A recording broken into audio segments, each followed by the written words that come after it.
Saturday Night Theatre, we present The Murder of Walter Ralegh by Ian Cullen, with Bernard Archard as Sir Walter. The Murder of Walter Ralegh.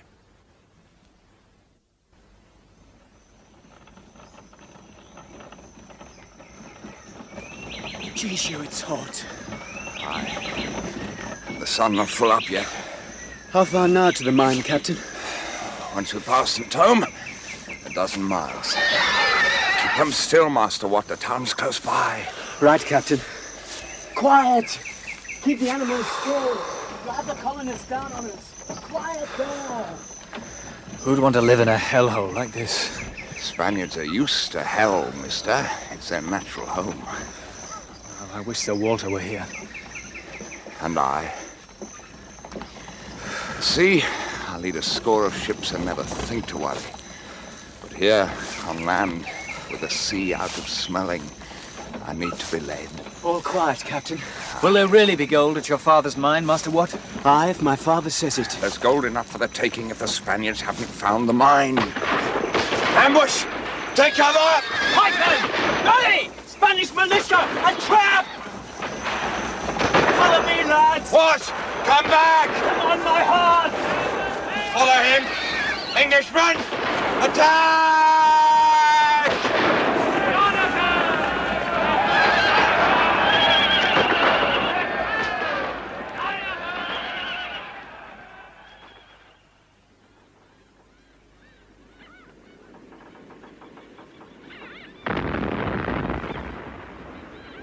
I should have gone with them. Is there no news? Just the guns, Sir Walter. Send Will Cecil to me. Aye, aye, sir. Oh, God, help me to get through this day.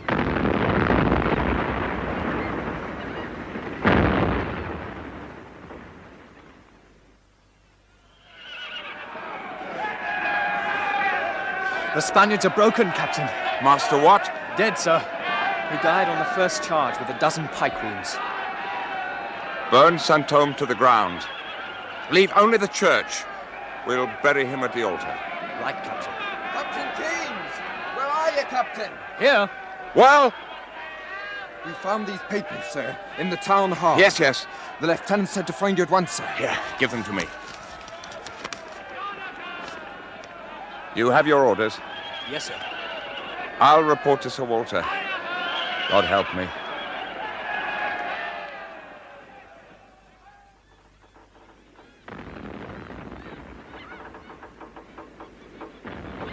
You must rest, sir.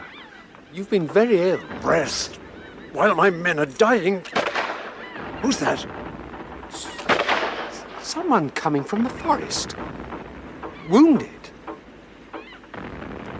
It's Keynes. Has he help? Yes, sir. Bring him straight to me. Yes, sir.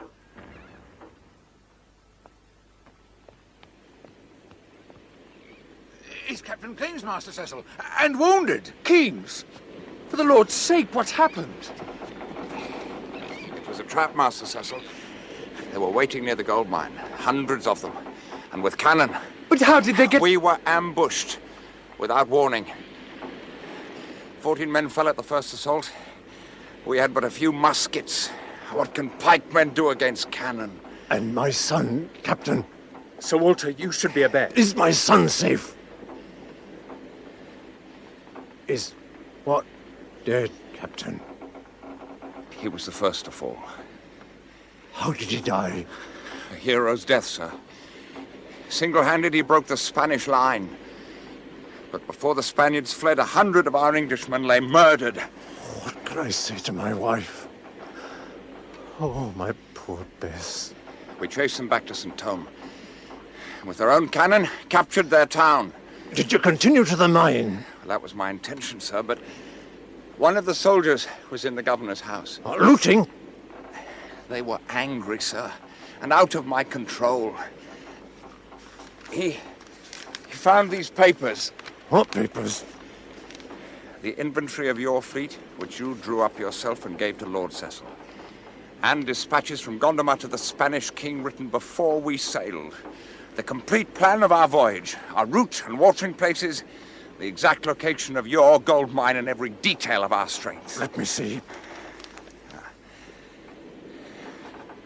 I was near despair of the loss of so many men.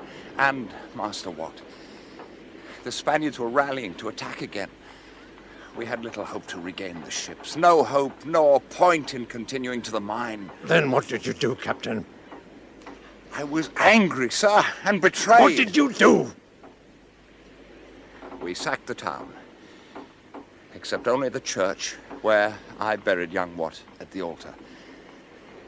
We stole all their tobacco stores. Why did you break orders, Captain? You were told to avoid St. Thomond conflict at any cost. But you immediately engaged in a pitched battle in looting and burning Spanish property.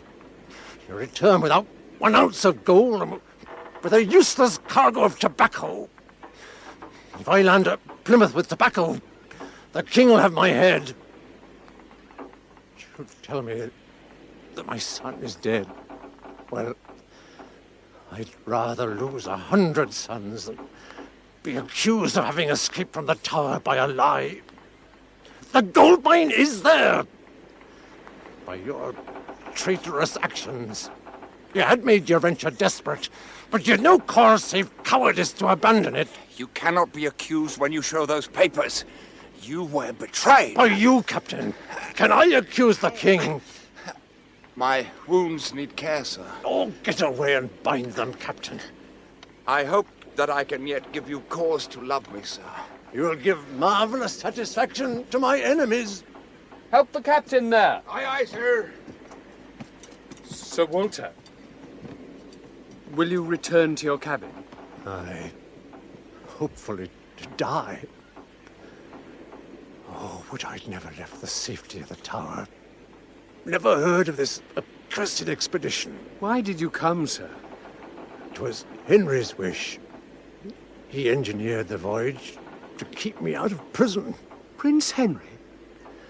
My only friend at court. He brought the news of my release, my 12th year in the tower. We were playing chess, the prince and I, with Watt advising. The prince played badly, but then he was impatient with his news. There now, my prince. You have him. Where? How? The Queen's move. There? Of course. Check, father. You were ever a poor counsellor, Watt? Check, my prince, and mate. You are too cunning, Sir Walter. When I am king, I shall make you captain of my fleet and send you far away where you can do no harm. Oh, a poor policy, my prince. Keep your honest simpletons at home. Send your knaves away. If that is true, Sir Walter, you speak against yourself. How's that? How's that? Your father has kept me mewed up in the tower these 12 years past. By my theory, that proves me honest. And simple. Honesty and simplicity keep me alive. That's all I ask. Is it really all? All that I dare hope for. You have our leave to hope for more. You will be free by Christmas. Free? By Christmas or before. I beg you not to jest, my prince. Oh, Sir Walter, you have so many friends, and how they've worked to save you. And don't think you'll be kept idle. The Spaniards stir up trouble in the colonies while they sue for peace at home. Peace on what terms? Your head is the thing they seek most. For 12 years my head's been banded like a ball in a cup, yet it stays firmly set on my shoulders. And by God's grace will stay there forever now. I cannot believe the king will set me free. Believe it when my father sends for you, because he surely will. Well, well, Sir Walter Ralegh. It's good to see you in health. Your Majesty is too generous. Aye, well, that's as may be. My Lord Cecil here will get down to the business on hand. Thank you, sire.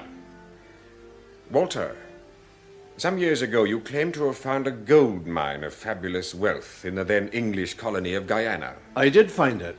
Of course. Well, England needs that gold. The purse is empty. Will you undertake the journey? But Guyana is no longer an English colony. Alas, no. What would I command? 14 ships, 1,100 men, already shipped and awaiting you in Plymouth.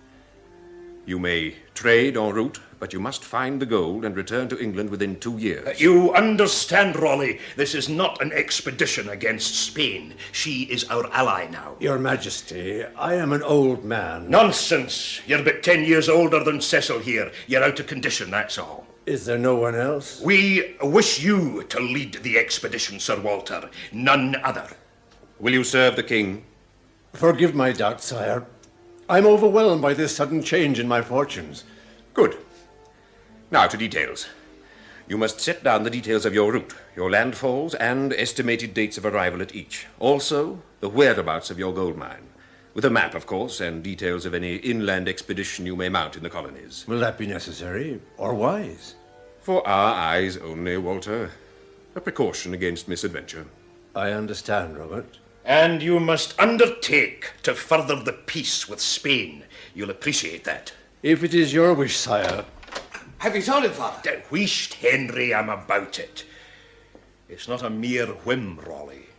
We command on pain of death to avoid any clash with Spanish forces by land or by sea. But if we are attacked... If you are attacked, it will be by a bunch of ignorant colonists, not aware yet of our truce with Spain. You will not stand, but run. From Spaniards? Silence, sir. Your past mistress, Elizabeth Tudor, may have condoned your piracies, Ralegh, but I will have no part of such wickedness. Does this royal commission mean that I'm to be pardoned for my past offences, sire? This is not the time to discuss your pardon, Sir Walter. The king's mercy is not infinite. Be satisfied with what you have.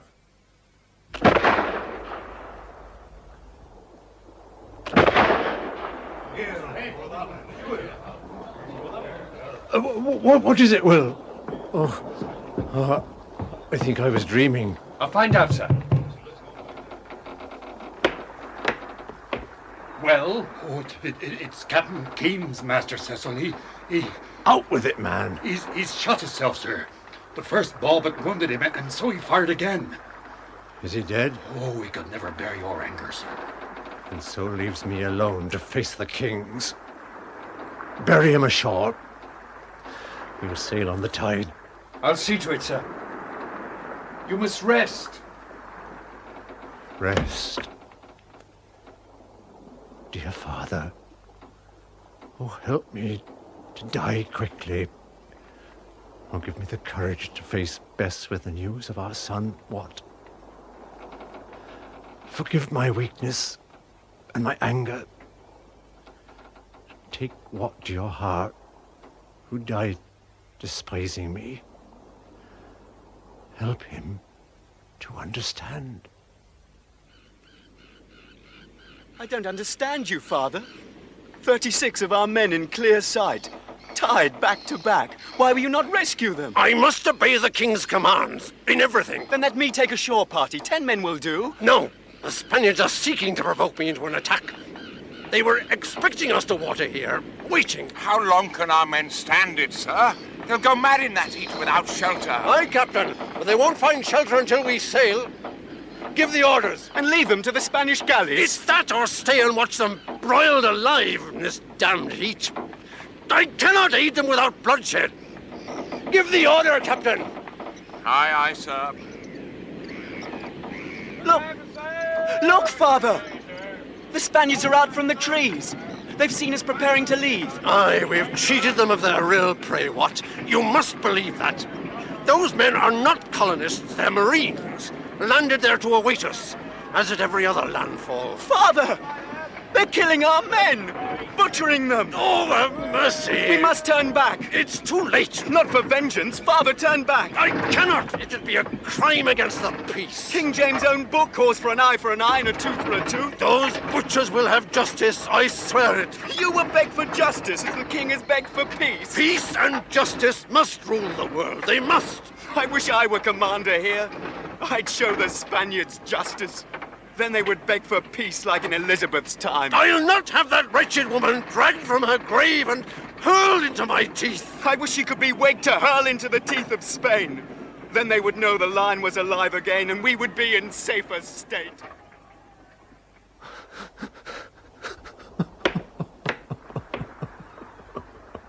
Sir?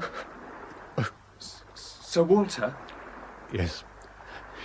Yes, Master Will. The tobacco is all loaded. Good. What is our destination, sir? Why, England, of course. Is that wise, sir? Will you be safe in England? I've no choice, Will. Turn pirate, sir. The men are willing. Revenge yourself and Watt and Captain Keynes and all those others. We can do it. And justify the king? Make myself a traitor? No, Will. No. My home is in England, despite the King of England being my enemy. Why does he hate you, Sir Walter? If I'd hearkened to your father, I might have won his love. But I was a stubborn, proud man. I've often heard him say it. But what was his advice? He warned me of my danger, urged me to make my peace with the new king. Then why didn't you? Oh, well, I'm an old man now, Will. I'm tired. When the Queen died, I was in my prime. A hero, a courtier, wealthy.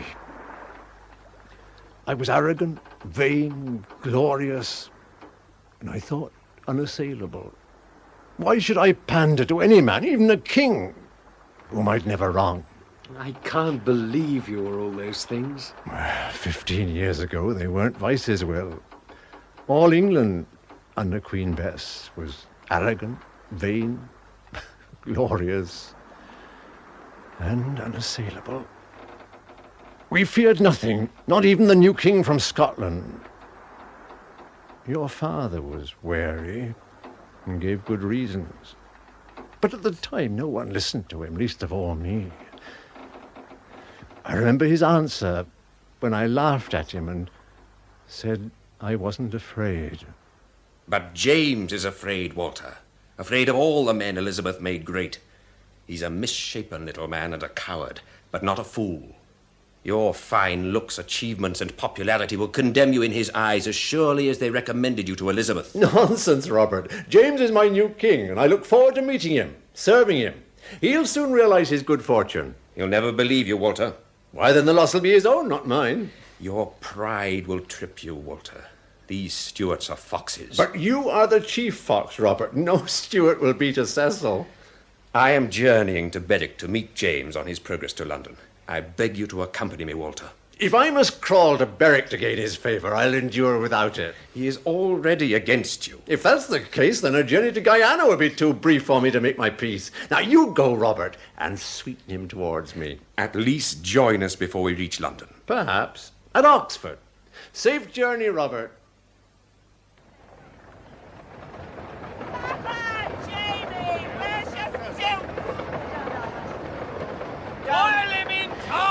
These people hate me, Cecil. They don't know you, sire. Where are we now? Approaching Oxford, sire. They're a hostile crowd. An English crowd. Naturally, sire. They've been turned against me. You've plenty of guards. Of course, sire. There'll be assassins in that crowd, Cecil. I'm sure not, sire. You have nothing to fear.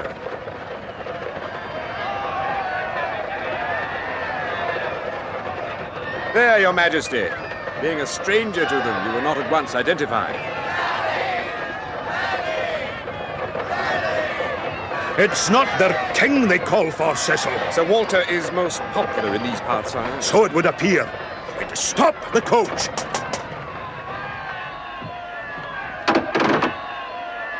Open the door, if you think it's safe, or are we being met by murderers? Sir Walter Ralegh is as loyal a subject as your majesty will find in England. For what that's worth. Well, the door.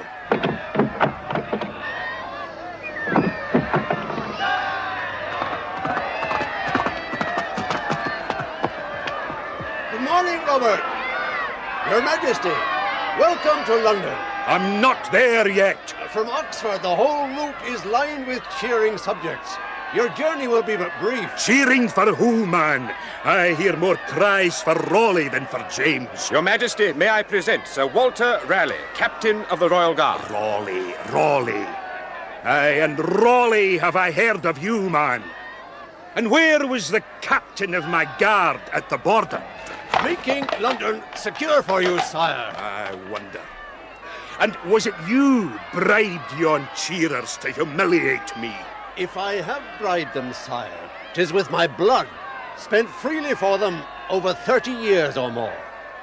Perhaps your Majesty would have fared better had you fought for the English throne. How's that? What do you mean? Only that you might now know your friends from your enemies. I think I do, Raleigh. Dinna fret for me. Drive on, Cecil. Very well, sire.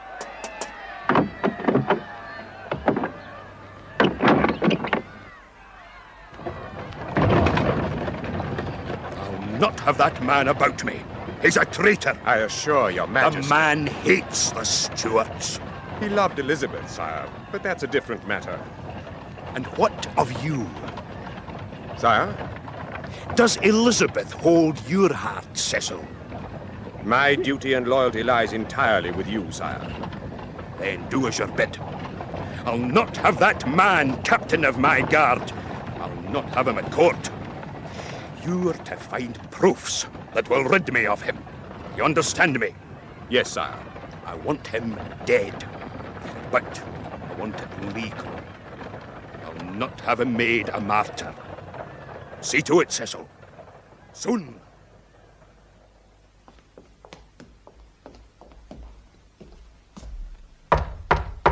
Enter. Sir Walter Ralegh, my lord, by appointment. Come in, Walter. Come in. You sent for me, Robert? Yes. Yes, I did. It's always a pleasure when you can spare me a few moments. You've been kept busy dancing attendance on the new master, I take it. Don't be huffed, Walter. I'm not huffed, Cecil. I'm damnably insulted. So was the king by your efforts at Oxford. Then the more fool him. He has commanded me to dismiss you from your appointments at court. Oh? Of my captaincy? Especially your post as captain of the guard. But it's a sinecure, Robert. Granted me for life. By Elizabeth. Her life has ended. His Majesty requires a more active captain, someone he feels he can trust. Another Scotsman, I suppose. His Majesty also commands that you be dismissed from the Privy Council and that you resign all military and naval commissions. Until he needs his defences again. The country is embarked on a policy of peace. You are already an embarrassment in our negotiations. So, the great days are over, are they, Robert? For you? I'm sorry, Walter. But your family will be delighted. Oh, why? You must leave London.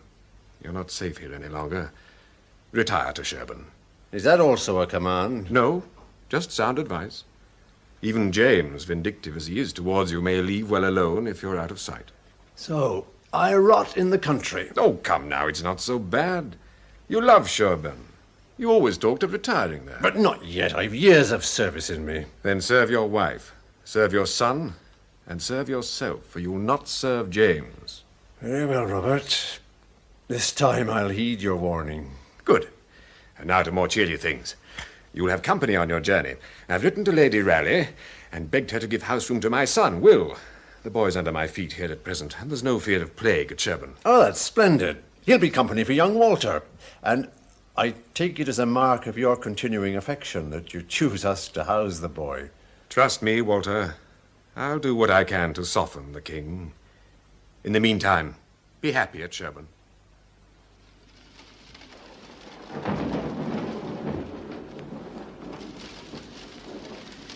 I wish I were a sorceress. Why, Bess? I would enchant you and make you contented. I am content. Nonsense. You're in exile here at Sherborne, and I'm your jailer. Sherborne is my El Dorado. I love it here. Soon you'll be in favor again at court. They cannot do without you. They cannot, nor will not do with me. The new king is frightened and jealous. Lord Cecil will soon calm him. Cecil is a true friend. My only friend at court. but much too busy about his own affairs to further mine.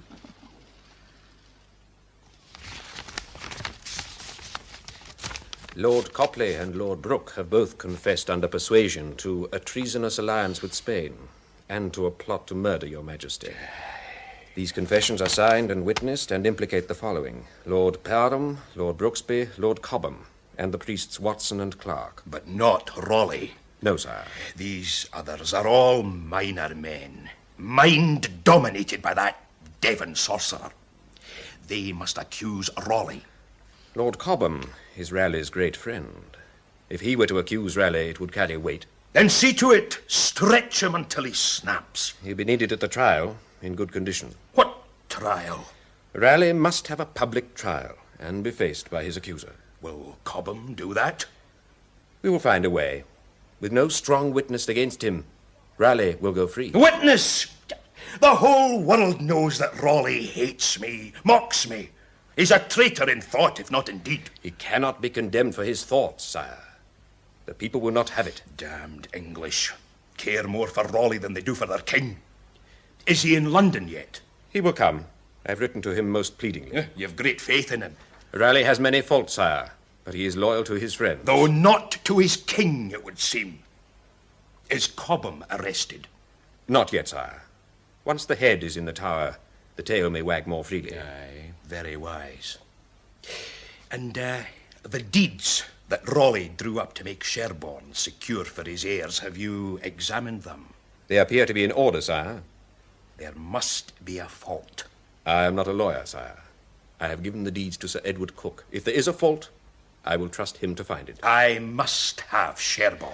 The heirs of a traitor are not difficult to dispossess. I want it legal, Cecil. No repercussions. Once Ralegh is in the tower, everything becomes possible. When, Cecil? How soon? A day or two. I sent a swift messenger. Who? Raleigh's old captain, Keames. They've not met for years. Ralegh will come. And you did go, sir? Don't you remember, Will? You were with us at Sherborne when the letters arrived. But you knew it was a trap. We suspected, Will. Bess was afraid. Well, I was afraid myself. But it was your father wrote. But why? Do you think he knew? Even he was afraid at that time. Of what? Your family were, and are, one of the most powerful and wealthy in the land. If your father lost James's trust, the wealth, the power, the great houses, your inheritance, Will, would all be lost with that trust. So you think my father betrayed you for that? At that time, no. But now, these papers, Will, from St. Thome, they're in your father's own hand. Exact copies of the instructions of our voyage. How do you know it is my father's hand? Look for yourself. Even the signature. He was confident of my death. Those letters were in Spain before we left Plymouth, Will. Even if these are not forgeries, sir, they cannot save you if you go back to England. I have no choice but to try. If you succeed, my father is the traitor. And I will succeed. These papers will free me once they're made public. I'm confident. You were confident when you left Sherborne despite all pleading and went to London. 16 years ago. And like the king, I still did not know my friends from my enemies. Your father questioned me all day, in a friendly manner, but the clues were there for me, had my eyes been open. Markham, Brooke, and these priests, I'll agree it's possible. But as for Cobham, you know as well as I do, Robert, the man's a fool, but he's no traitor. You've heard him yourself railing against the Stuarts. Indeed, you joined with him. But long ago. James was in Scotland. Queen Bess was alive. Decrying the Stuarts was not treason, but speculation. At that time, good politics. Brooke, Copley, and these others moved from speculation to conspiracy. They admit traffic with Spain. For money. How could they hope to succeed? If traitors thought to be caught, there'd be none. They intended to succeed and kill the king. The king's afraid of his shadow. He is afraid of you. Is it true that he hopes for an alliance with Spain. We must have an alliance, Walter. These continuing wars have emptied the treasury. Trade with Europe and with the colonies is at a standstill. James wants peace and the rule of law, and intends to have it. By marrying Prince Henry off to the Spanish Infanta. You're well informed. The man's mad, I tell you. Everyone knows that two religions will not lie side by side in one bed. It is your duty to support your king in all his hopes, not to deride and insult him. Don't be stiff, Robert. I only share my opinions with my friends. Lord Cobham, we have letters from you urging Cobham to visit Spain. So?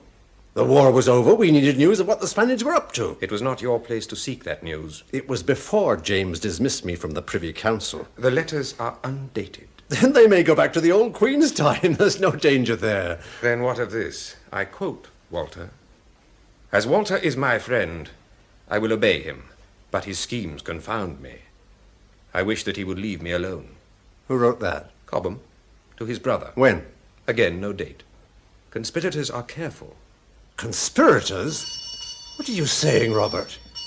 Sir Walter Ralegh, I have been ordered to arrest you and hold you for trial on the charges of conspiracy to commit treason and treason. You cannot arrest me. You have no cause. The king has good cause for all his actions. You must learn that, Walter. Guard, escort Sir Walter to Bodley House and detain him there. Your swords, eh? If ever you did love me, Robert, which I cannot doubt, look to Bess and the boy for me. Keep them safe. I will do all I can. I am afraid now, Robert. Too late.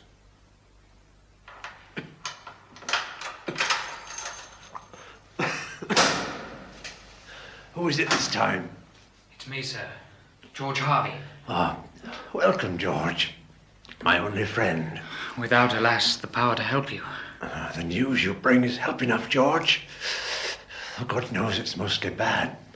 But these last months, while they prepare their evidence with the cold and the damp and the endless interrogations, I should have gone mad without your gossip.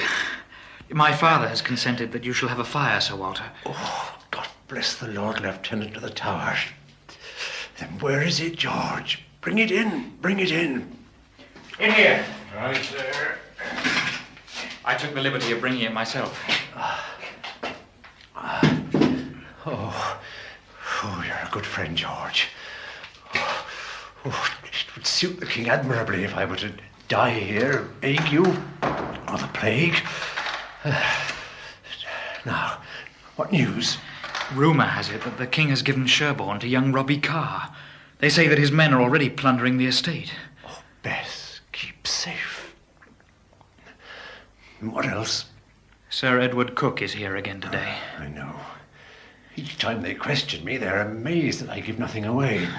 Cook insists I'm calling on Satan to give me cunning. When he is himself about the devil's work.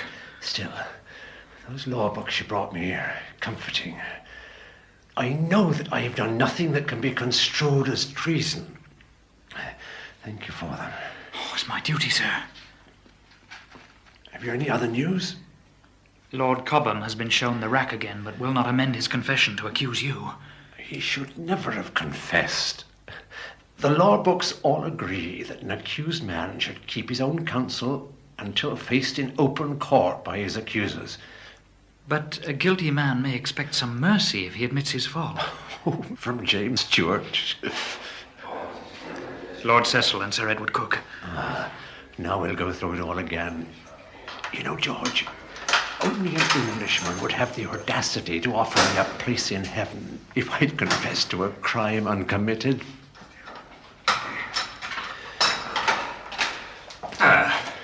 Good day, Walter. Robert. Still in good spirits, Sir Walter? I count it a mortal sin to lose heart, Sir Edward. Then perhaps you will add that sin to your overburdened soul when I tell you that it has been decided, in view of your stubborn refusals to confess, that you must conduct your own defense. But I'm no lawyer. You are denied a defending officer. It states clearly in the common law that any man is entitled to a proper defence. Don't you see, sir? It's their one hope of a conviction. Be quiet, George. You know, Sir Edward, you are a monstrously ambitious man.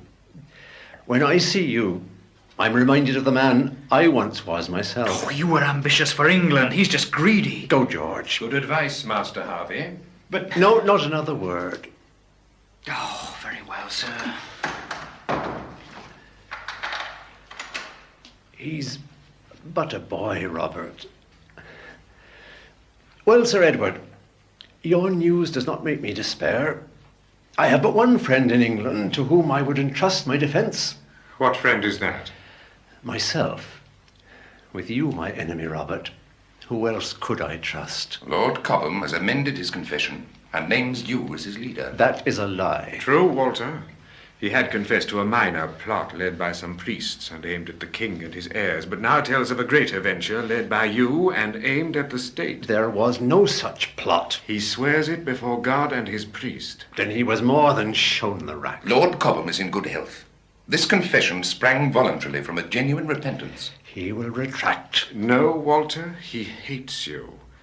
He was led to believe that you had accused him, and when he heard that, he flew into one of his famous rages and denounced you.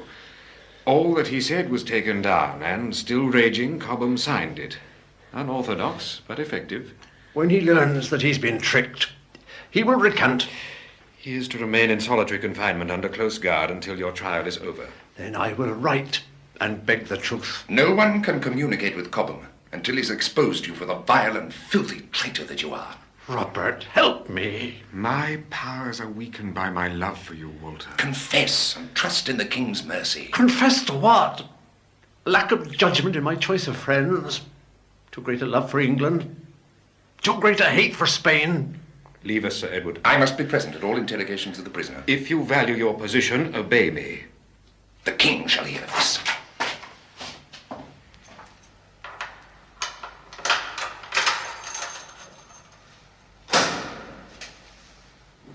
Now, Walter, do you accuse me when your stubborn denials have cost me power that I could have used to save you? Oh, come, Robert, nothing can save me. I agree your life is forfeit. But the king has made young Robbie Carr Duke of Rochester and seeks an estate for him. Sherborne is entailed and made over to my heirs. On my death it goes to what? Cook has found a flaw in the contract. Another trick, Robert? The king has not yet been told of the fault. Now, Cook is the king's man. Cook is his own man, and I have struck a bargain on your behalf. My head for Sherborne. At last I know my own true worth. Your confession will buy Cook's silence about the fault. Robert, you are a fool, or you take me to be one. The king will dispossess my heirs after I'm dead, and a confession would justify his theft to the people. That's why the king must have my confession. I'll believe what you like. I'll not confess. I'll pray for Cobham to retract. Without him, you cannot bring me to trial. He will not retract. He would if he were told the truth, Robert. And betray the king. So, the truth would be treachery.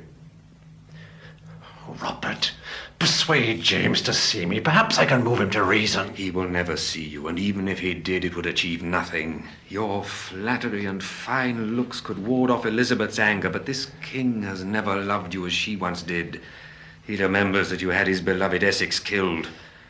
If you wish to please the king, confess. Confess, and your name will live after you. Refuse, die unrepentant, and you will be forgotten. Be advised, Walter. Make Cook your friend. With Cobham to witness against you, there will be no further delay in bringing you to trial. Think hard, Walter. Goodbye.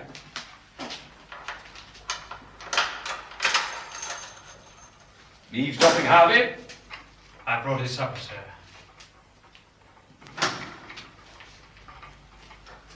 Your supper, Sir Walter. Thank you. George, would you prefer to be the son of a confessed traitor and live, or would you prefer to die? I don't understand, sir. Would you prefer to be the widow of the most despised man in the land, or the widow of the poorest? I have found out where Lord Cobham is being held. Cobham? He's in the West Tower, heavily guarded. If I could but get to him, he would recant, I know it. Has he a window, George? Yes, sir. High up in the tower. Then if his door is blocked, I must reach in through his window and pluck at his conscience that way. Could you throw a letter in through that high window? I think so, sir, if it were weighted. Would you try? My old friends are all gone, and I must use my new ones. I can offer no reward, and would not ask it of you, but that others are in danger. Would you do it? Write your letter, sir. It'll reach Lord Cobham if I must climb the tower to do it. And did it reach Cobham? Oh, yes, well, George was a faithful messenger. And did Cobham retract? He did. I journeyed to Winchester with his letter against my heart, my armour. Winchester? Why Winchester? The king reasoned I'd have no friends at Winchester. He needn't have bothered, Will. I'd no friends anywhere. The journey proved that.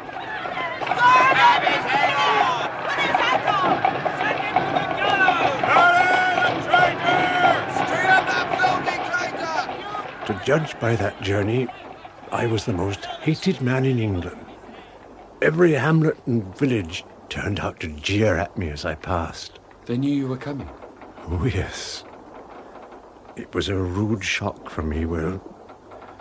I thought the people loved me. They were the worst hours of my life, and I paid the price of pride. What happened at Winchester? Oh, well, they were all there. Your father, Cook, Lord Chief Justice Popham, and the king up in his hidey-hole. What hidey-hole? A little secret room overlooking the courthouse with a peephole. Elizabeth had it built. I've watched many a poor wretch in the dock from that room myself. We thought it sport then. And the king was hiding there? With Robbie Carr for company. And of course the whole court, including the jury, knew it. What happened at the trial? I waited to be called. Guarded, of course, while the jury was sworn in. I was quite confident. Armed with Cobham's retraction and my own innocence. I even thought I might win.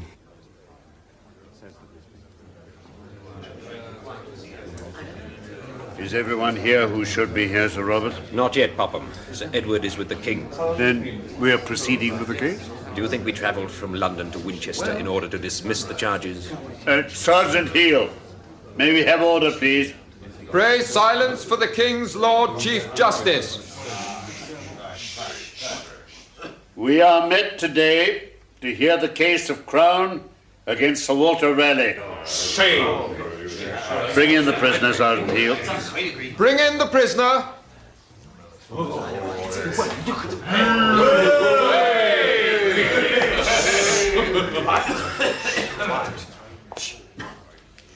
Ah, Cook.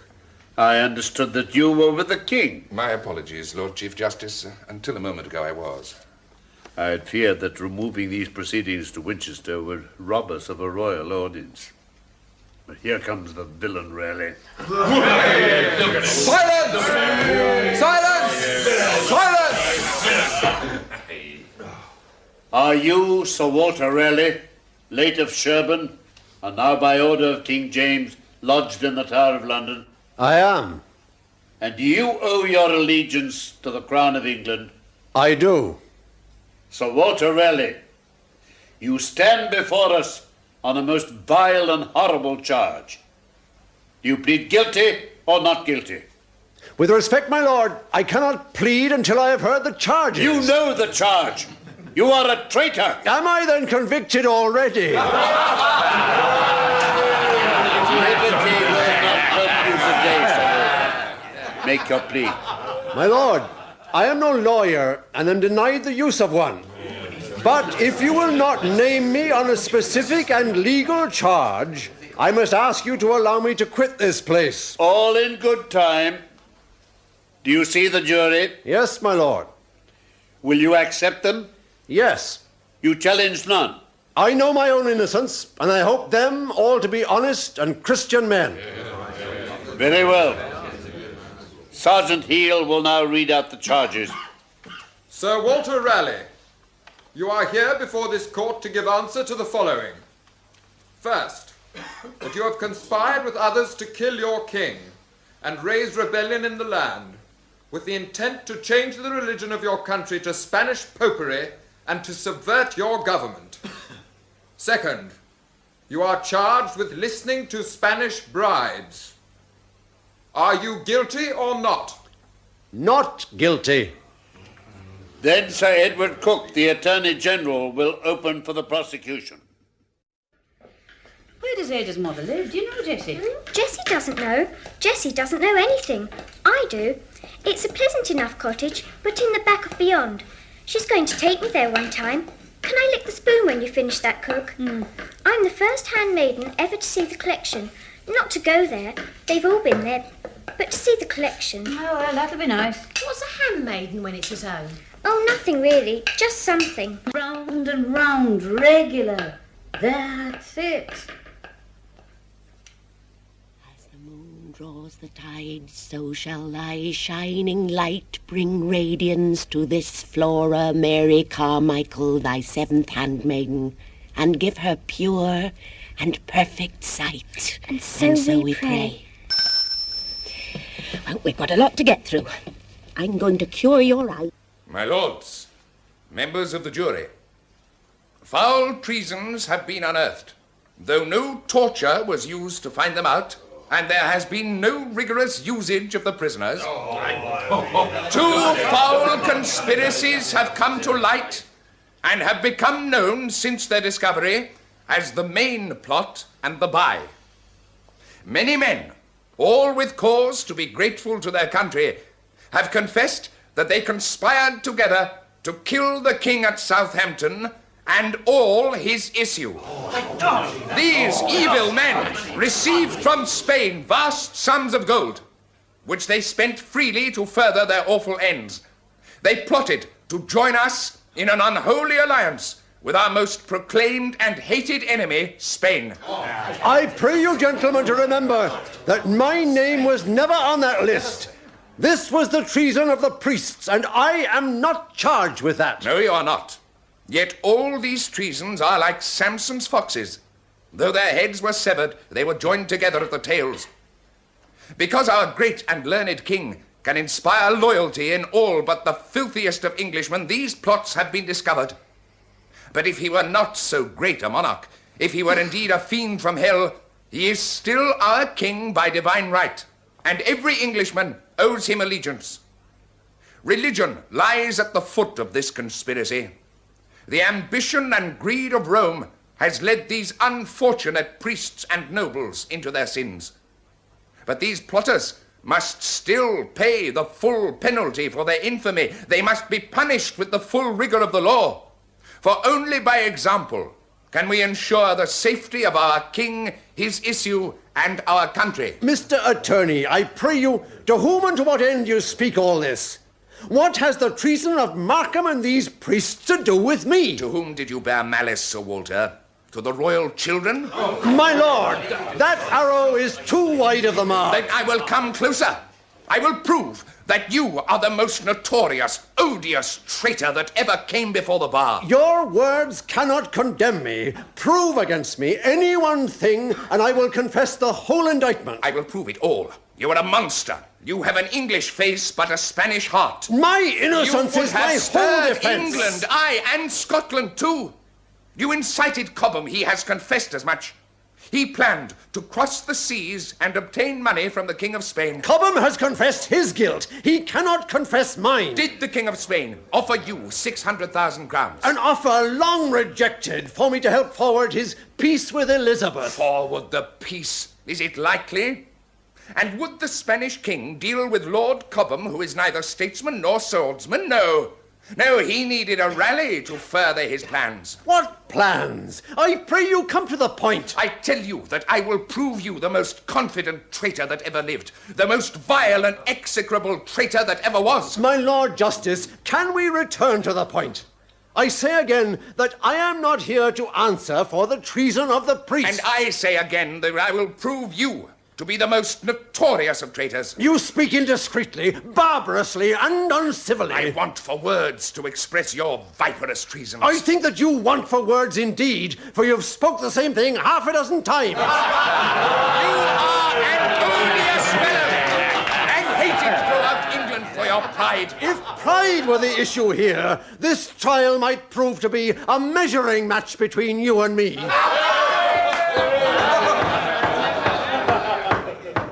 Mr. Attorney General, you are matched in wit, if not in pride. I suggest that you bring on your proofs. Very well, my lord. Members of the jury, even in his prison cell, awaiting this trial, that foul Lucifer induced the son of his jailer to conspire with him in an attempt to make Lord Cobham recant his freely given and sanctified confession. Was it evil to beg of Cobham the truth? You have no right to beg the truth, nor expect the truth. You led Cobham into treachery. You sent him to Spain to raise money to stir up rebellion in Scotland. Has Cobham said that? He has confessed his treason. His treason is not mine. If Cobham be a traitor, what is that to me? All that he did was at your instigation. You are the rankest traitor in all England. No, Mr. Attorney, I am not a traitor. You may call me a traitor at your pleasure, but it ill becomes a man of quality and virtue to do so. Yet I take comfort from your talk, for I have yet to hear you charge me with any act of treason. Sir Walter, Sir Edward speaks out of zeal for his service to the king, and you speak for your life. Be patient on both sides. Thank you, my lord. And now, I would like the jury to hear read the confession of Lord Cobham. The confession is mere hearsay and is spoken in court by Lord Cobham. Lord Cobham cannot be with us today, Sir Walter, so we must make do as best we can. Read the document, Sergeant Heal. This verbatim report was taken from Lord Cobham on the 20th day of July in this year of grace, 1603.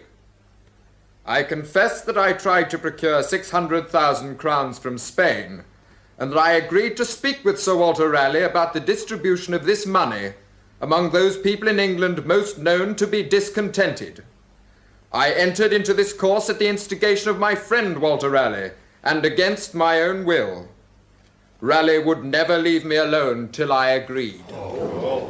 Ralegh would never leave me alone. Gentlemen, this is absolutely all the evidence that can be brought against me. Poor shifts these. That document must condemn me or give me back my life, free me, or send my wife and child to beg upon the streets, for that document is all they have. Cobham swears that for months you have been his confederate. Let it be proved. It were better that you fall down to your knees and confess your treasons. My lord, I claim to have my accuser brought to meet me face to face. Sir Walter accuses us that we have no witness against him, but we have no need of even one. For if a man accuses another, and in that accusation condemns himself, then that accusation is more forcible than many witnesses. Our law presumes that a man will not accuse himself in order to accuse another. Whose law? Remember, I beseech you, the statute laid down by King Edward VI, which says that no man can be accused of treason unless he be accused by two lawful accusers. And in the 6th statute, that those persons must be brought before the party accused and in public if they are living. Lord Cobham is alive, here in Winchester, and in this very building. I demand that he accuse me to my face. These statutes were found to be inconvenient and have been repealed. You are tried now by the common law, and one witness is sufficient to condemn you. I want but one witness, Lord Cobham. If he will accuse me to my face, I will confess the whole indictment. I marvel, Sir Walter, that a man of your wit and experience should so labour at this point. Many horse stealers would go uncharged if they could not be condemned without witnesses. My lord, I am charged with treason. And even under common law, the trial of treason is by jury and witnesses. No, no, no, Sir Walter. Trial by common law is by examination. If 3 conspire to treason and 3 confess it, they may all be condemned. Yet there is no witness. I know not, my lord, how you conceive the law. We do not conceive the law. We know the law. Well, let it be. And now we come to the words, destroy the king and all his cubs. You tell me Lord Cobham has accused me. All this talk means nothing. Let him be brought. You speak out of turn. Let me speak for my life. It can do no harm to have Cobham brought. He dare not excuse me. To acquit his old friend, he may speak other than the truth. Surely he will, if brought, revenge himself upon me, for I know him to be the most revengeful man alive. He is your partner in crime and may not come. The law will not allow it. My Lord Justice, a confession dictated under we know not what circumstances can condemn me. Is that the law? That is my ruling. Without a witness, a document is evidence against me? I have said so. Then, without witness, this letter must be read for me. Huh? What letter? By a trick, and using poor George Harvey, I wrote to Lord Cobham. This is his reply. He confesses that the letter was obtained by a trick. But freely written. If the letter is in Lord Cobham's hand, it should be read. My Lord Justice, he may acquit himself. Mar not a good cause. Sir Edward, you are more peremptory than honest. Now I will show you what to do. Sir Walter, give me the letter. It is Cobham's hand. With the court's permission, I will read it. Proceed. Now that our trials draw near, and not knowing who will be first, to clear my conscience and free myself from the cry of your blood, I swear, upon my soul, that I never had confidence in any treason with you, Sir Walter. I have accused you in my anger, provoked by a trick, when I know that you are as innocent of treason as any man living.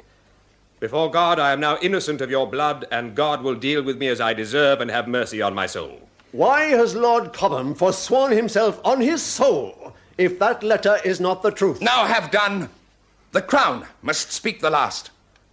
Now, Sir Walter, I will lay you open for the filthiest traitor that ever was. Now I will bring you down. What, lower? Now I will show the world that there never lived a viler viper on the earth than you. I will show that you have become wholly Spanish, that you are a pensioner of Spain. Here is a letter, dated this very day with the ink scarce dry. I will read you what Lord Cobham has written.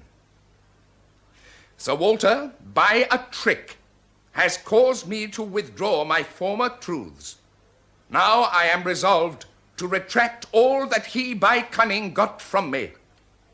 The King of Spain agreed to pay Ralegh a pension of 1,500 crowns in return for his services as a spy. Ralegh has already done Spain great service, and in his last letter to me, he urged me to confess nothing and so avoid following Essex to the scaffold. Lord Cobham writ this not 10 hours ago and signs it, I swear upon my soul before God and my confessor that what I write here is the whole truth. May God have mercy upon me. How many souls has this man Cobham got? Sir Walter, I fear that you are not so clear a man as you have protested. What say you to this pension? It was offered, but never accepted. My poor estate is proof of that. You should still have revealed the offer to the king. Upon my soul, I am persuaded that Lord Cobham has at last accused you truly. The crown rests. Then I will speak in my defense. No, you have answered the charges. The crown must speak the last. I must speak the last word for my life. I must speak the last word for the king. Be patient, Master Attorney. Give him leave to speak. Lord Cecil, I am the king's sworn instrument, and I must speak the last. You shall not. Very well. Let him acquit himself. Speak, Walter. At my first examination, I was asked what I knew of Lord Cobham's journeyings to Spain. I answered, nothing. It is true that I suspected Lord Cobham of keeping intelligence with Spain, as he did through the spy Lorenzi in the old Queen's day. I was urged by Lord Cecil to say nothing until a time more favourable came to expose the matter. For this reason, and for friendship, I kept my counsel. But it would be strange for me to send Cobham to Spain to persuade the king there to disburse so much money, Cobham being a violent man of few friends and already suspected. I was not so bare of sense, but to see that if ever our island state was strong, it were now. We have the kingdom of Scotland united under a royal steward. Ireland is quiet, Denmark an ally which was once our foe, and instead of a lady whom time had surprised, we have an active king, her lawful successor. For me, at this time, to make myself a Robin Hood, a Wat Tyler, a Ket, or a Jack Cade, I was not so mad. The state of Spain is also known to me. I know that 6 times we have repulsed his forces, thrice in Ireland and thrice at sea. 3 times I have served against Spain at sea and am his hated enemy. I have expended of my own money 200,000 crown in buying ships and armour. And to show I am not Spanish, as this court would term me, I am at this moment writing a treatise for the king on the present state of Spain, giving reasons against that peace. For my friendship for Lord Cobham, this was only in matters of private estate, about which he communicated and I gave my advice. As for knowing that he conspired with Spain and against the king, I confess before God that I am as clear of this as any man here present. Sir Walter, you say that Spain is poor. It were better for you not to be so well acquainted with the affairs of Spain. A poor rejoinder to a good speech, that. Give the traitor his due, Robbie. He's a pretty turn of phrase. I wished. The jury will consider their verdict. It comes to my mind, Sir Walter, why you may not meet your accuser face to face. Lord Cobham has shown himself to be a man easily swayed from the truth and liable to retract his former opinions. So confusing a witness might have marred the attorney's case against you. These lawyers will acquit the villain yet, Robbie. Lord Cecil was hot to help him, did you not think? No, not that he can mind. The jury have their instructions and they'll not dare go against them. Hey, have you thought of a grand title to go with your grand new estate, Robbie? Hey, there's a few free at the moment, you know, Somerset, Salisbury and Rochester, to name but 3. Never mind, they're ready with their verdict. Have you reached your verdict? We have, my lord. Do you find the prisoner guilty? We do, my lord. Oh, say! And may God have mercy upon us. What's that? The fellow's insolent. Did you hear that, Robbie? Sir Walter Ralegh, you have been found guilty of high treason. My lord, I understand that the jury must do as they have been directed, and I forgive them. I desire that the king should know of the wrongs done me since I came to this place. You have had no wrong. Then I submit myself to the king's mercy, knowing that mercy to be greater than my offence. I recommend my wife and my son of tender years to his compassion. For myself, I say no more. At last, the fox is silent. Now the sentence. Listen to it, Robbie, it'll make you think on. Sir Walter Ralegh, you stand condemned of heathenish practices and blasphemous opinions. My moral must be plain. Now for my judgment. You shall be taken from hence to the place from whence you came, there to remain until the hour of your execution. You shall be drawn through the streets on a hurdle to the place of execution and there hanged. Your body will be cut down alive and opened, your heart and bowels cut out, and your privy members cut off and thrown into the fire before your eyes. Then your head will be struck off, and your body divided into 4 parts to be disposed of at the king's direction. And may God have mercy on your soul. You shall receive, my dear Bess, my last words in this letter. My love I send you that you may keep it after I am gone. My advice for you to remember after I am no more in this world to tender it. Since it is the will of God that I shall never see you again, bear my destruction lightly and with a strong heart. By your own efforts you must seek to help your miserable fortunes and those of poor Wat. Your mourning can avail me nothing that am but dust. My greatest sorrow is that being surprised by death, I can leave no better estate. But if you can live free from want, want no more. All else is vanity. Teach our son to love God, and God will be a father to him and a husband to you. As for me, I am no longer yours, nor you mine, for death has divided me from you and from the world. I cannot write more, for I have stolen this time when all others are asleep. It is time to separate my thoughts from my body. Time and death call me away. My true wife, farewell. Bless my poor boy for me. Written with the dying hand of your sometime husband, now alas overthrown. Yours that was, but now not even my own, W. Ralegh. Hear what? Keep this letter in memory of your father's folly. My father was a great man. Oh, get behind me, Mother. I have father's sword. If it's Carr's men again, I'll kill them all. No, what? Master Wat, the king. Close the door. Quickly, Wat, the door. God save you both. Am I the first with the news? Of Walter's death? He lives. What? The execution has been postponed indefinitely, and he is to lodge in the tower at the king's pleasure. He bids you join him there and bring comfort. James pardoned him, but how? Cecil advised him. They took him to the scaffold, and when he would not confess to treason, they reprieved him there. The crowd went wild with joy. The king has done himself more good with this reprieve than with 100 executions. Your news saves my life as surely as the pardon saved my husband's. He begs for warm clothes and pens and ink. I'll pack at once. Is father really safe? As he ever was, Master Wat. But the price was Sherborne. Your father has made it over to the king, who will no doubt present it to Robbie Carr. When you leave here tonight, it will be forever. The price is trifling if it makes my father safe. We will lodge with him in the tower. How will he occupy himself in prison? With writing, a history of the world and England's place in it. Then he will need us by him.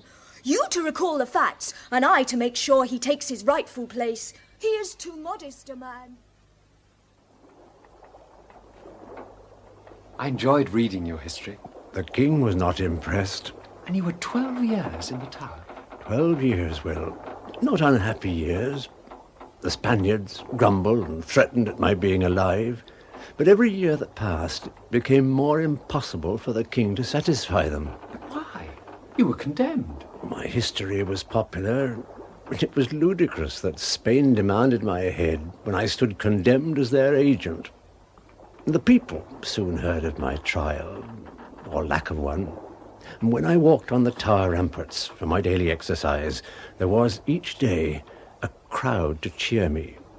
I had Bess, young Wat, and finally the Prince of Wales. Henry became your true friend. Wat told me of it. With Henry supporting me, James was even more afraid. Afraid that the prince would lead an army and depose his father. He could have, too. He's a fine prince, and more popular than his father ever could be. And my father? I thought he too was working towards my ultimate release. Thought? Yes. But now, these papers from St. Thome, in your father's hand, Will. He betrayed us, no doubt, hoping that I would be the one not to return. But he let me come with you. It could be I, not Wat, buried in St. Thome. He couldn't refuse without arousing suspicion. Prince Henry was forbidden, but you... It would have been unnatural for you to have stayed at home. What will you do? Send these documents straight to Prince Henry. He will know how to use them. You can trust him? After 3 years away? With my life. And home, carrying 6/4 hour. England will... Tomorrow you'll stand on English soil again.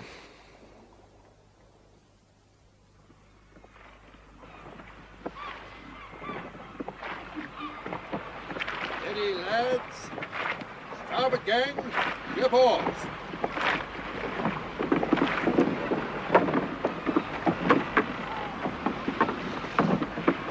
Make fast. Well, here we are, home at last, Will. Here, take my arm, sir.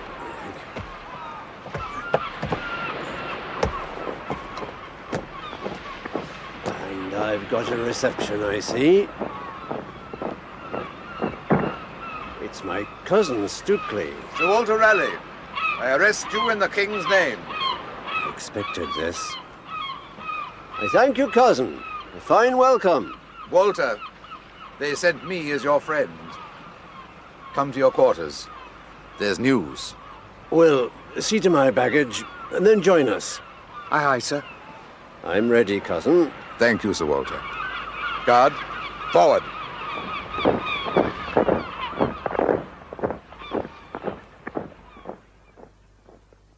They don't want you in London, Walter.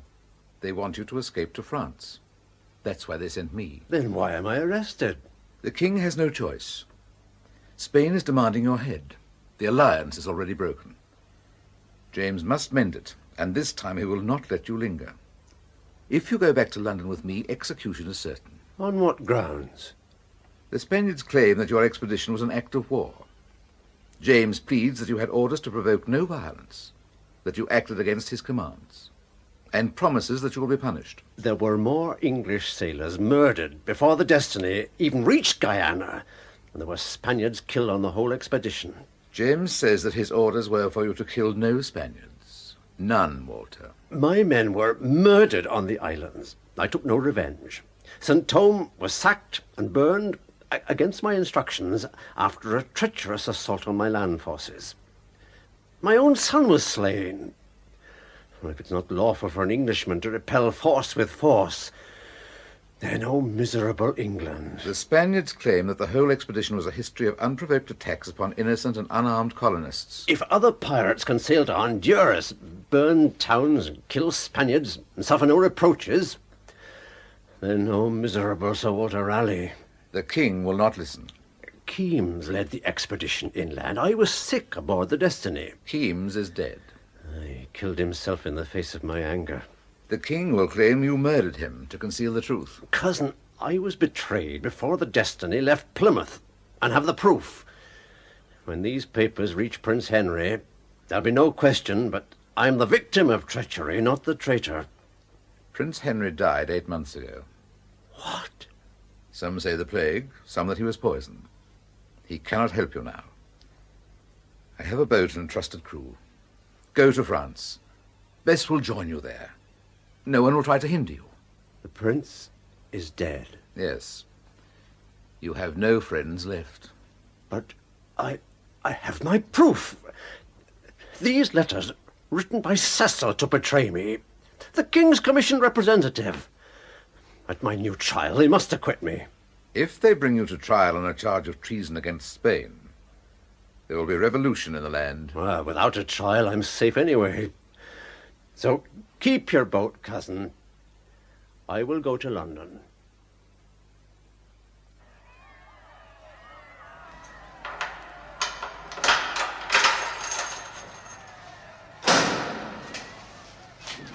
Robert, you came.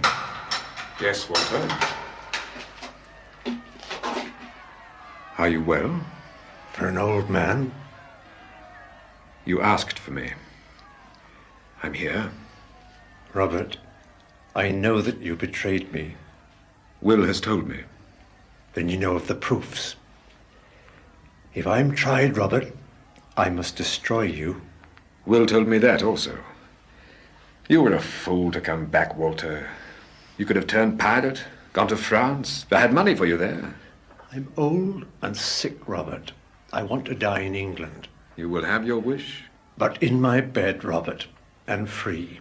The king will not allow it. He would never dare. To set you free would mean war with Spain. Had you brought back gold, well and good. But tobacco... Very well, Robert. Bring me to trial. This time I'm well prepared. Walter, you will have no trial. What? Has James screwed his Presbyterian conscience to the point of murder? No, I don't believe it. Walter, I am here to tell you the decision of the Privy Council. Some 15 years ago, you were convicted in an English court by an English jury of high treason. Because you had been a great statesman and soldier, a star at whom the world had gazed, the king, in his wisdom and mercy, postponed the sentence passed upon you so many years ago. But even stars must fall when they trouble the heavens. Now it is His Majesty's pleasure to call for an order of execution under that former judgment. But, Robert, since that judgment I've been granted a royal commission with power over the lives and deaths of others. Well, I must have discharged the former judgment. There was no mention of a pardon in that commission. Is this the law? Yes. To be called to execution in cold blood without even a hearing. You think it hard, but not so. New offences have stirred His Majesty to revive that order of execution formerly cast upon you. I know that you are wise and valiant. Keep those virtues. Execution is set for early tomorrow morning.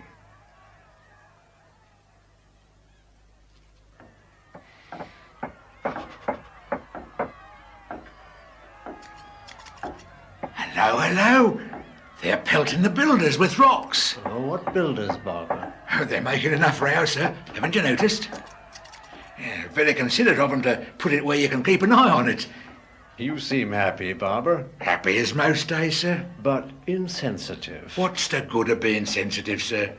Plenty of time for weeping tomorrow. And plenty to weep about, I dare say. But until then, time is all yours, sir. It's all you have. And it's up to me to help it pass easy for you. I think perhaps I have the easier time ahead. Yeah, after tomorrow I agree with you. But tomorrow will be a hard day. And there's an order that's always good for tired soldiers. You must have heard it, sir. Swagger, gentlemen, swagger. Thank you, Barber. I'd forgotten.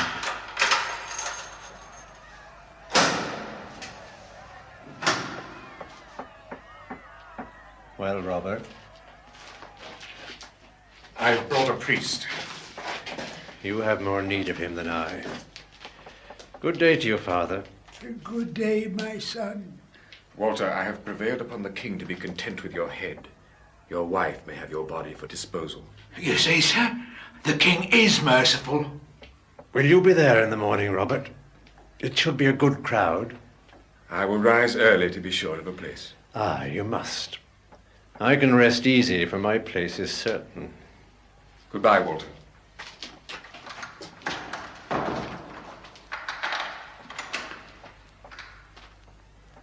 Barber, I have an errand for you. I want my finest clothes, not gaudy, but rich. My tawny satin doublet, black taffeta breeches, and my long gown of black velvet, and a skull cap to wear under my hat for fear I take a chill. If I begin to shiver, it must not be thought that I shake with fright. Your enemies will take exception if you carry off your death with too great a show of bravery. These preparations are my last touch of mirth in this world, priest. When the time comes for parting, I will be grave enough. Finished, Barber? Almost, sir. Though it seems to be a fool's game to take such pains with the hair when the head will soon be off. This frivolity lacks respect for both your king and your God. Sir Priest, death is but an opinion and an imagining. I have never feared it. And I promise you I would rather die on the scaffold than of a raging fever. Confess your guilt and die with the king's blessing. Why speak of the king when I am about to go before the King of Kings? You take a great deal for granted. What? Have I no hope of salvation? Beware that this levity does not spring from vain glory and pride. Your last hours should be spent in prayer, not personal adornment. If my soul is damned, a handful of prayers at this stage of the game will not save it. I'll give these last few hours to my friends on earth, and eternity to my friends in heaven. Oh, leave me, priest. Shall I return with the sacrament? At daybreak, it'll serve for my breakfast. Blasphemy. I'm afraid you shocked him, sir. Ah, it was a kindness. He can pray for my soul all night, and in the morning when I repent, he'll think himself no end of a fellow. There you are, sir. Pretty as a picture. Here, now, if you'll excuse, I'll fetch your clothes and then keep an eye on the builders. Can't trust workmen these days, you know. Thank you, Barber. And if I may, sir, I'd like a place on the scaffold. Why? From there I can pick out your enemies. Most of them will find themselves in your place sooner or later, and I'll enjoy making them look ridiculous behind their back, so to speak. You shall be at my side, Barber. Thank you, sir.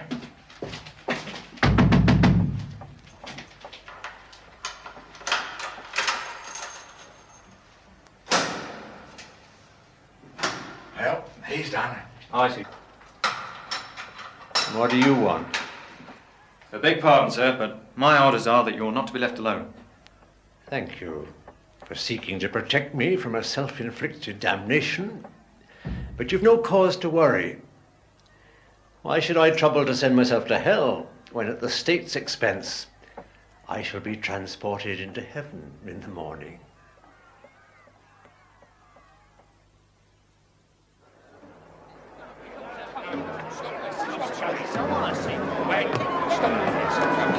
Move along there. Places on the scaffold of a friend of the traitor. Move along. Hey, where do you think you're going? I'm the last friend he ever made. His barber. Then you'll soon be out of a job. Exactly. And my reward for being deprived is a place at his side. So let me pass. It's a good crowd, Will. Hostile, Father? Well, they're a savage-looking lot.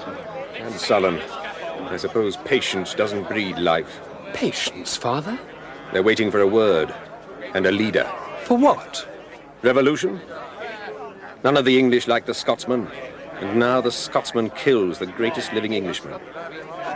Ralegh is the first man ever to be condemned for being a friend of Spain and then executed for being her enemy. Crowns have followed lesser heads than Ralegh's into the pit. But not in England, Father. There's always a first time. I hope I'll not live to see it. But you may. And today, if Ralegh wants to live, he has but to raise his arms. And will he?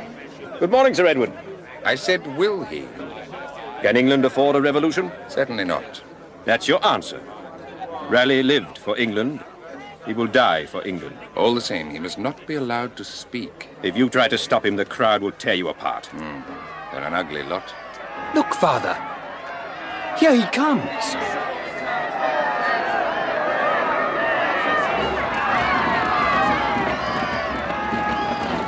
A good crowd, eh, priest? And happy to see me. Or happy to see you die. I see they've called out the garrison. There's talk of revolution. The king is afraid. Well, he has no need to be.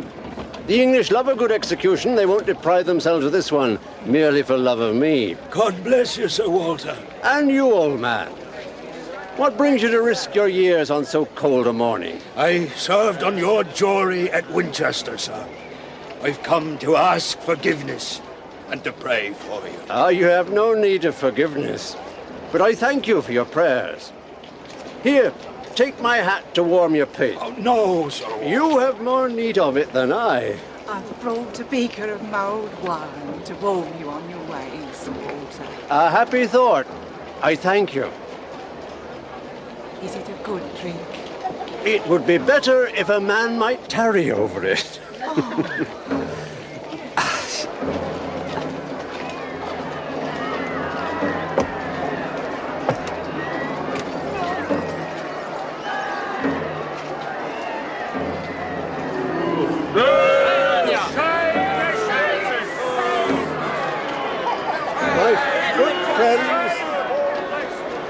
My good friends who have come to see me die,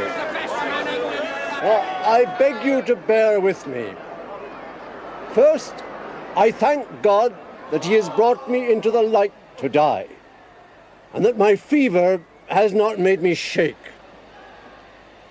To call God as a witness to a falsehood at this time would be a grievous fault and rob me of all hope of salvation. I therefore call God to witness that I did never entertain any conspiracy against my king, nor plot against him, nor have intelligence of any plot. It is not for me a subject of death to fear or flatter or speak false in hope of earthly favors. I never in all my life thought evil against the king, and urge you all to use me as an example. Now, pray with me that God, whom I have offended, will forgive me. Amen. So, I take my leave at peace with God. I regret I must leave this company, but I have a long journey to make. But no, do not weep for me. All life is but a wandering to find a home. I'm ready, executioner. Let me feel if your axe is sharp enough. Here you are, sir. Oh, this is sharp medicine that will cure all my diseases. With all my heart, I forgive you for what you have to do. Thank you, sir. When I stretch out my hands, dispatch me. No blindfold, sir. Do you think I fear the shadow of the axe more than the axe itself? You should kneel to face the east, Sir Walter, in honor of our Lord's arising. If the heart is right, Father, it doesn't matter which way the head lies.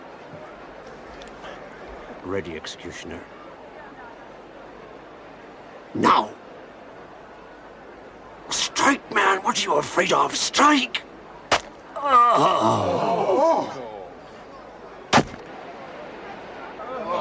This was the head of a traitor.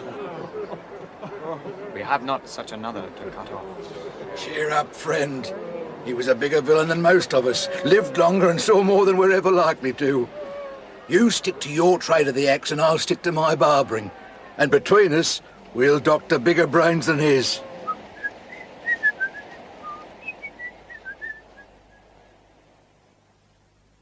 Even such is time that takes in trust our youth, our joys, are all we have, and pays us but with earth and dust. Who in the dark and silent grave, when we have wandered all our ways, shuts up the story of our days. But from this earth, this grave, this dust, my God shall raise me up, I trust.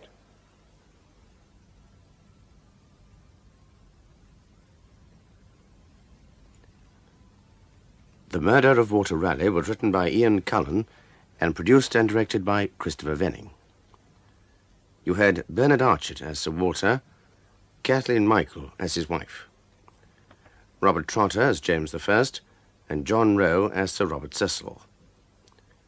Sir Edward Cook was played by Vernon Joyner, Captain Keames by Basil Moss, George Harvey by David Horowitz, Henry, Prince of Wales by Michael Cochrane, Will Cecil by Christopher Good, Wat Ralegh by Nigel Bradshaw, What as a Young Boy by Jean Rogers, and Chief Justice Popham by Carlton Hobbs. Other parts were played by Drew Wood, Kevin Brennan, Christopher Masters, Esmond Ridout, and members of the cast.